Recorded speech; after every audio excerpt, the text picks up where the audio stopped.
মায়ের মন্দিরে মঙ্গল প্রদীপ প্রজ্বলনের মধ্য দিয়ে ত্রিস্তরীয় নির্বাচনে প্রচার শুরু করল মন্ত্রী।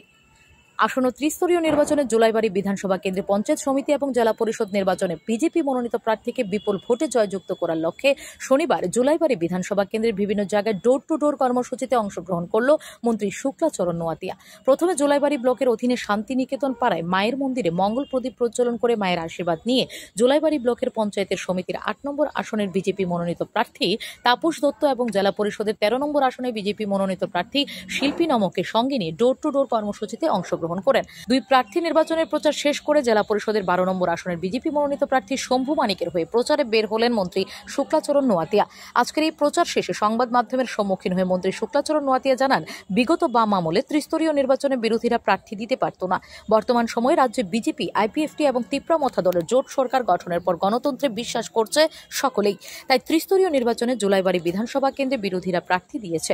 বিরোধীরা প্রার্থী দিলেও সকলে বিগত দিনে যেভাবে সিপিআইএমকে বর্জন করেছে, একইভাবে আসন্ন ত্রিস্তরীয় নির্বাচনে বিজেপির বিরুদ্ধে যারা প্রার্থী দিয়েছে তাদেরকে সকলে বর্জন করবে।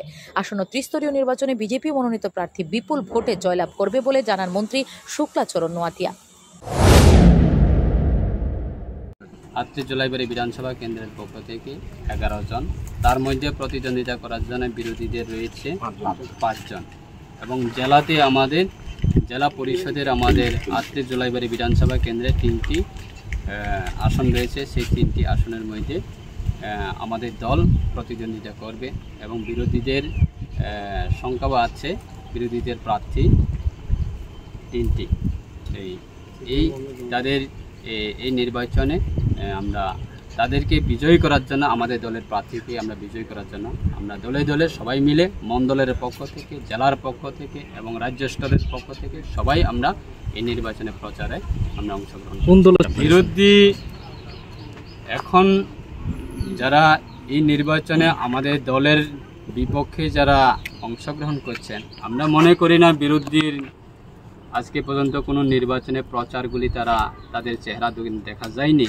শুধু তারা নির্বাচনের নমিনেশন সাবমিট করেছে, মনোনয়নপত্র তারা দাখিল করেছে, কিন্তু তাদের ফ্ল্যাগ, ফেস্টুন বা তাদের প্রচার বা তাদের বাজার সভা থেকে শুরু করে বিভিন্ন রকমের একটা নির্বাচন যদি কন্টেস্ট করতে গেলে বিভিন্ন রকমের একটা দলের রাজনীতি কর্মসূচি রয়েছে, কিন্তু সেই কর্মসূচিগুলি বিরোধীর কোনো কর্মসূচি আমরা আজকে পর্যন্ত দেখা যায়নি। তাই আমাদের কোনো ধারণা থাকবে না যে এই নির্বাচনে জুলাইবাড়ি 38 বিধানসভা কেন্দ্র থেকে কোনো বিরোধীরাই তারা মানুষের সমর্থন পাবে না, আমাদের বিশ্বাস। Bureau report, S Bharat live 24 hours.